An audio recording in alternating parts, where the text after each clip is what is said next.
welcome. I hope you enjoy watching my process. Today, I'm decorating birthday cookies.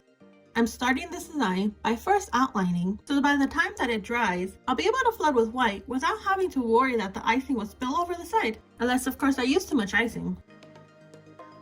The cookie that I'm beginning with for this set is a ribbon. Now, I might be using white here, but the primary colors that I'm going to be using is black, which is what I'm going to make the color of the ribbon be.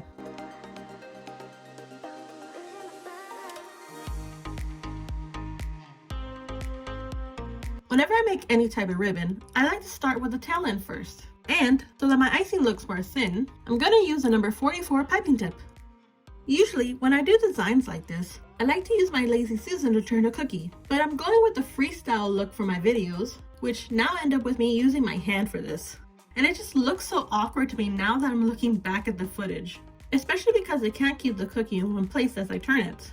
Well, maybe for cookie designs like this, I'll bring back the Lazy Susan. But first I'll have to buy a new one that I wouldn't mind being seen on a video.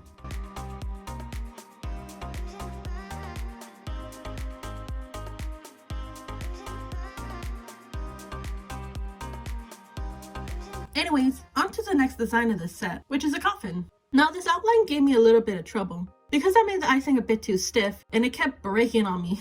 Plus, I don't think I was squeezing the bag enough while I was pulling the icing.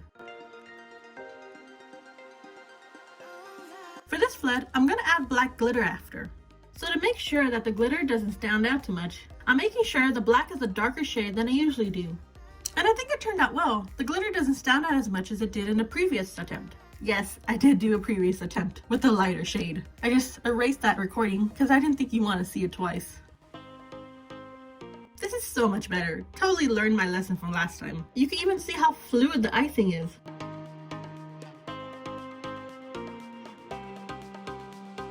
For any type of leaf that I do, I like to squeeze my piping bag into the desired size, then let go as I pull away. I like how I incorporated this color into the set, especially this dash of white for the name and flower. It complements the all black cookie set nicely, without overpowering it.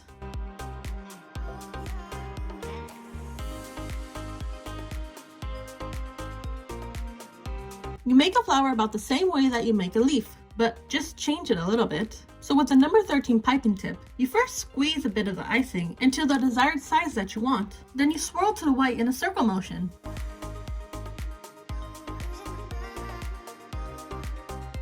Please first ignore my mistake in this outline later, but this is a double rarity for me. First, that I'm actually recording all the cookie designs in a set, which I rarely do, and that this is my first time doing balloon numbers ever. I checked, it really is the first time.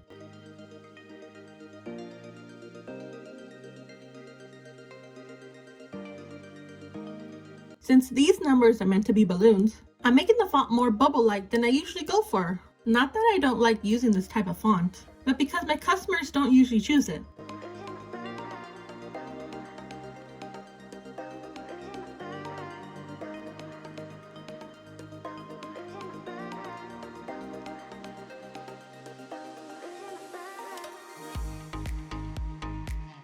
And I debated just doing these lines on top of the numbers, but then I thought no, I'm going to try it this way first. I'll just have to separate these lines a bit more than I would usually do for a larger font. Because if I don't, when I try to put icing in these corner sections, it might swallow the border lines that I need to complete the bubble look. Now before I finish off the numbers, I'm going to do the balloon strings and the ribbon. I just think these little ribbons are going to tie it in with the rest of the set more. I just kind of regret I didn't connect the bottom strings together at the bottom.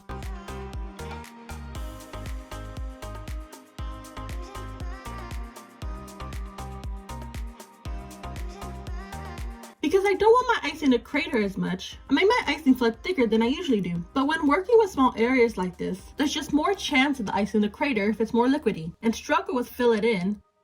Of course, I can also put squiggles of icing here to help prevent it even cratering. But it was such a small area, and I already had the border lines in there, and I didn't want it to mess up my icing, and I decided just not to go for it. Instead, I'll just dry each number in my dehydrator first for a few minutes before starting the next number. Oh my god, the balloon numbers came out so good. I love it for a first attempt. I'll use this style if I ever do any more balloon font. Thank you for watching. Please don't forget to like and subscribe. See you next time.